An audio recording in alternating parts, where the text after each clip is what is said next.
But starting with Spain, क्योंकि I think यहाँ पे हमें काफी ग्लिम्स देखने को मिला जो हमें पहले डोमिनेशन देखने को मिलती थी स्पेन की तरफ से. Was this a surprise for you to start with? I think it was, क्योंकि स्पेन ने अच्छा खेला, वो तो उसका पूरा क्रेडिट देंगे ही देंगे. But for me the surprising thing was कि क्रोएशिया ने काफी गंदा खेला यहाँ पे. Okay. Not offensively but defensively specially. तो आई थॉट कि इस ग्रुप में जो ही ग्रुप ऑफ डेथ है, Italy, Albania, Spain and Croatia. मैंने प्रीव्यू में भी ये चीज़ कही थी जब हम लोग स्पेन की स्क्वाड एनालाइज कर रहे थे कि यहाँ पे क्रोएशिया खुद तो नहीं जीतती बट दूसरी टीम्स को भी जीतने नहीं देती. But to be very honest, we also expected कि क्रोएशिया टॉप भी कर सकती है ग्रुप. मतलब they are known to do well in the group right stages of upset तो करेगी कुछ ना कुछ तो. बट उसके बाद मैं उसकी बात करूंगा स्पेशली कि मैच के बाद जो कमेंट्स आए हैं उनके मैनेजर की तरफ से, that was very disappointing to see. अच्छा. But starting with the game, यहाँ पे हम लोग लाइनअप डिस्कस करते हैं. जो हमने अपने स्पेन की स्क्वाड एनालिसिस में लाइनअप बनाया था मोर और लेस वही था. मोराटा अप टॉप स्टार्ट कर रहे थे, विलियम्स अपने लेफ्ट विंग पे थे, निको विलियम्स, बीच में पेड्री खेल रहा था और राइट में ऑफ कोर्स यमाल खेल रहा था. जो डबल पेड था वो रॉड्री का था एंड फाबियन रूइस का था. Fabian Ruiz by the way was exceptional in this game. And जो बैकलाइन थी यहाँ पे एक सरप्राइज था बस, विच वाज कुकुरेला खेल रहा था यहाँ पे. ठीक है. And which ultimately paid of. यहाँ पे मैंने इस पे ट्वीट भी करा था कि the guy that surprise me the most in this game was Cucurella. You were not expecting him to start? नहीं. ऐसा क्यों? मैंने वो कौन सा प्लेयर था भाई, मैं उसका नाम भूल गया. मैंने नाम बताया था ना, जो बंदा जैसे 30+ गोल असिस्ट निकाले बायर लेवरकुसेन के साथ. हाँ. तो आई वाज ग्रिमाल्डो. हाँ. मैं उसको एक्सपेक्ट कर रहा था स्टार्ट करने को, but surprisingly I think to be more defensive he went with this, which ultimately paid off. And जो हमारे जो सेंटर बैक्स थे वो नाचो था एंड रॉबिन नॉर्मन जो है, एंड राइट में कारवाल खेल रहा था, एंड पीछे ऑफ कोर्स उनाई सिमन था. क्रोएशिया भी भाई अपनी प्रॉपर ए लाइनअप के साथ लेके आई थी, 4-3-3 खिला रही थी. And guys like Modric, Brozovic, Kovacic, Livakovic, Gvardiol सब लोग यहाँ पे खेल रहे थे. But coming to the game, first half में हमें मिनट 1 से हमें डोमिनेशन देखने को मिलता है स्पेन की तरफ से, विच इज़ नॉर्मल. मतलब स्पेन अपना पोजीशन तो डोमिनेट करती ही करती है. आई डोंट थिंक किसी को सरप्राइज होना चाहिए उस चीज़ में. जो तुमने शुरू होने से पहले यूरोज में कहा था कि the one thing that they have change under Fuente is कि अनलाइक लुइस एनरिके अब गेम में पोजीशन के साथ साथ डायरेक्टनेस भी ज्यादा है. वो देखने में था. या आई थिंक मैंने पॉइंट बनाया भी अपना कि as soon as they got the ball, जब भी उन्हें लूज करा, जैसी बॉल रिगेन करी, they were constantly looking to attack, which was completely missing in the England game. यहाँ पे मैं पैरेलल भी ड्रॉ करूंगा इन दोनों का. ठीक है. मैं सुना one of the most boring game. बहुत भाई, मतलब रुला दिया उस गेम ने. बट यहाँ पे हम लोग देखते हैं क्रोएशिया की थोड़ी सी एक शेकी स्टार्ट होती है, बट धीरे धीरे गेम में जैसे जैसे आगे जाते हैं वो थोड़े बेटर हो जाते हैं. स्पेन चांसेस बनाए जा रही थी, एकदम रिलेटलेस लग रही थी. प्रॉपर यमाल एक तरफ से, निको विलियम्स एक तरफ से, मोराटा भी काफ़ी अच्छा खेल रहा था आगे, पेड्री भी अच्छा खेल रहा था, रॉड्री तो खेलता ही खेलता है. एंड वेरी सून हम देखते हैं कि एक गोल आ जाता है अपना मोराटा की तरफ से within the first 30 minutes. And वहाँ पे आई वुड क्वेश्चन जो क्रोएशिया की बैकलाइन थी, क्योंकि ऑफ द ब्रेक उन लोगों ने बॉल रिगेन करी पोजीशन एंड एक थ्रू बॉल निकाल दी फाबियन रूइज ने, and Morata was completely through on goal. There was, मतलब उस ब्रेक पे मोराटा पे किसी ने भी कवर नहीं करा हुआ था. तो मतलब बहुत स्कूल बॉय मिस्टेक होती है फुटबॉल की तरफ से, आई थिंक वो हमें देखने को मिली. ऑल्दो आई मस्ट से कि अभी मुझे पता चला he is the third highest scorer in the history of Euros. Right, 7 गोल के साथ. रोनाल्डो और उसके बाद एक और बंदा आता है. हाँ, कौन उसका आई थिंक. अच्छा ठीक है.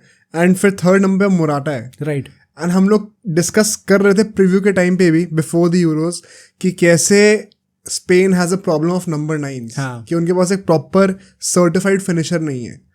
You have the third highest goal score of all time in the Euros. अब क्या वो एक्सक्यूज है? आई थिंक इस पे नहीं था कि उसकी क्रेडिबिलिटी है नहीं है. आई थिंक पॉइंट वही था कि he has a habit of missing a lot of chances. तो ये जो 7 गोल उसने मारे, क्या पता वो 10 भी हो सकते थे एक्चुअल में, 10-11 हो सकते थे, but he has a habit of missing chances. वो प्रॉब्लम थी. वरना क्रेडिबिलिटी में तो Morata is a good striker, known striker. But इसके बाद ही हम 2 मिनट बाद फिर से देखते हैं कि एक और गोल आ जाता है. यहाँ पे it was Fabian Ruiz master class who got the ball just outside the box और उससे 2-3 लोगों को कटा के अकेले गोल मार दिया. तो Fabian Ruiz for PSG is a different गाय. जमीन आसमान का. For Spain he is a totally different गाय. तो आई थिंक काफ़ी, एंड जो लोग क्वेश्चन कर रहे थे कि जुबिमेंडी को स्टार्ट करना चाहिए, I think he has put all that rumors to rest. Although you could also argue कि शायद ये एक one-off game था and in reality Zubimendi has had a far better season throughout consistently. I think हुआ है, but वही है ना कि Spain usually, I said this in the preview as well, कि ये लोग कभी 2 CDMs के साथ जाते ही नहीं है. तो Fabian Ruiz will most likely start आगे भी. इट्स जस्ट गुड कि वो अच्छा परफॉर्म भी करे. रॉड्री को तो करना ही करना है, ज़ुबिमेंडी रॉड्री के ऊपर तो नहीं करेगा. हाँ, तो यहाँ पे हम लोग देखते हैं फाबियन उसका बहुत अच्छा आता है गोल. एंड क्रोएशिया की जो चीज़ मैंने नोटिस करी, एज आई सेड कि धीरे धीरे गेम जैसे आगे जा रहा था वो बेटर हो गए, डिफेंसिवली नहीं offensively. They created in this game, उनका एक्सजी ज़्यादा था स्पेन से. अच्छा. अल्टीमेटली सेकंड हाफ के चलते चलते पोजीशन भी स्लाइटली 1-2% ज़्यादा हो गया था. ओवरऑल स्कोर लाइन 3-0 की थी. हाँ, एंड क्रोएशिया की एक्सजी ज़्यादा थी स्पेन से. अच्छा. पॉइंट वही है कि क्रोएशिया की भी बात करें तो they do not have a good striker. First of all forward line में कोई भी बहुत खास नहीं है aside from guys like Perisic. But लोग चांस बना रहे थे, बहुत क्लोज आ रहे थे, बट या तो मतलब एकदम एंड मोमेंट पे कारवाहल वगैरह ने टैकल मार दिया, गोल लाइन क्लियरेंस हो गई, वैसा टाइप की चीज़ें हो जा रही थी. तो मतलब पॉइंट वही है ना कि आपने इतने चांसेस बनाए, if you don't score then Spain will finish you. वो तो करने वाले फिनिश. तो अगर आपने चांसेस बनाए फिर आपने गोल नहीं मारा और फिर आप हार रहे हो तो लक की बात नहीं है. राइट. वो आपकी गलती है उसके अंदर. Make sense. तो आई थिंक इस स्पेसिफिक इस जगह पे क्रोएशिया काफ़ी बेटर हो सकती है.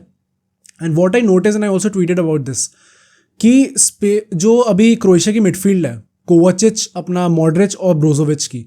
ब्रोजोविच सऊदी में खेल रहा है, Modric is about to retire, and Kovacic मतलब ठीक है but like he also does not start for city.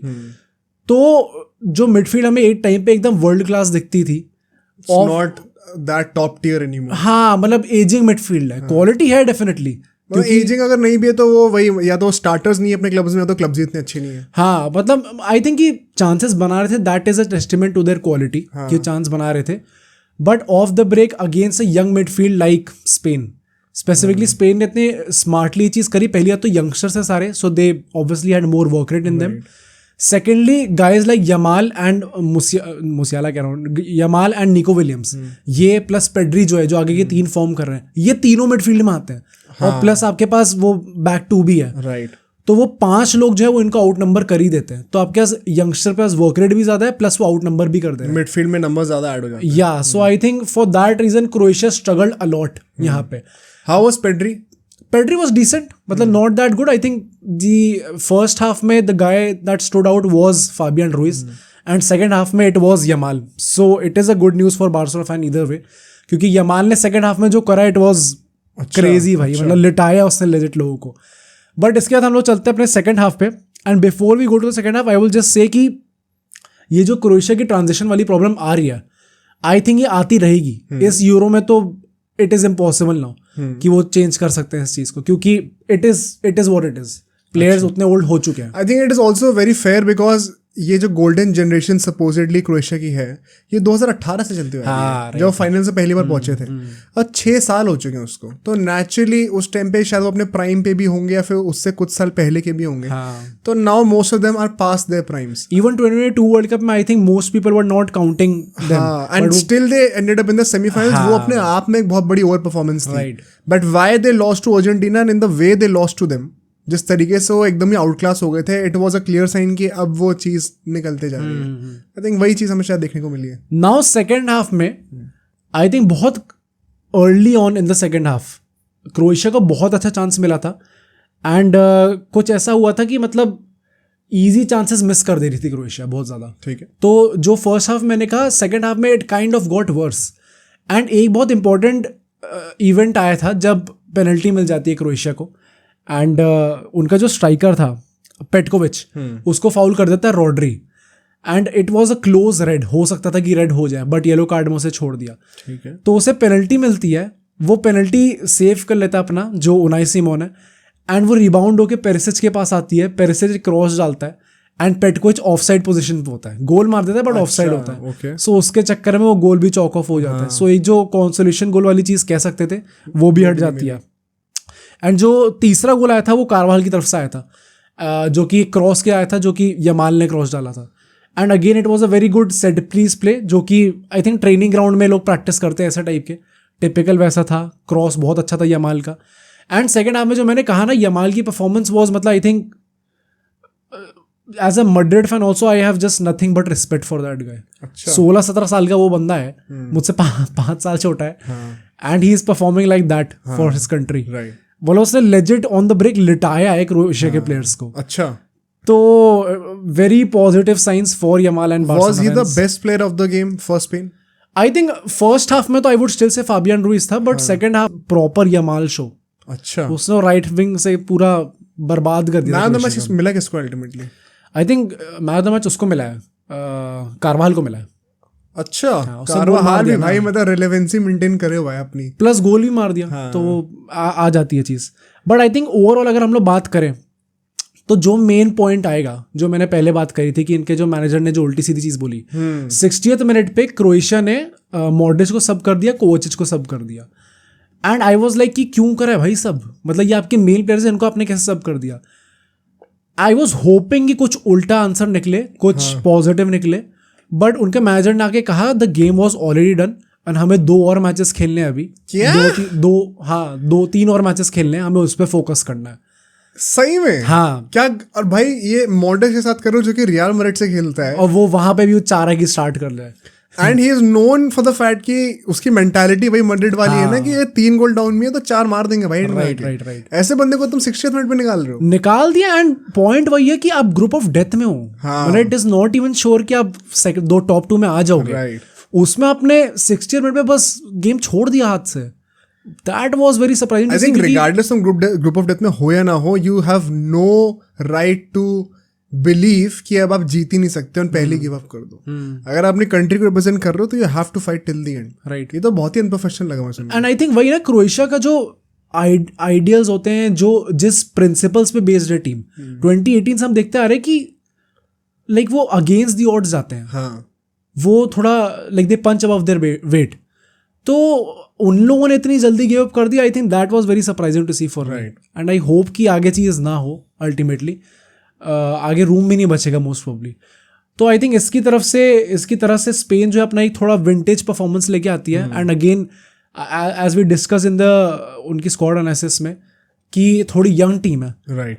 अगर स्टार्ट इतना अच्छा कर रही है तो आई होप ऐसे ही मेंटेन करें, क्योंकि it is very nice. Spain जब अच्छा खेलती है तो it is very nice to see, देखने में मजा आता है.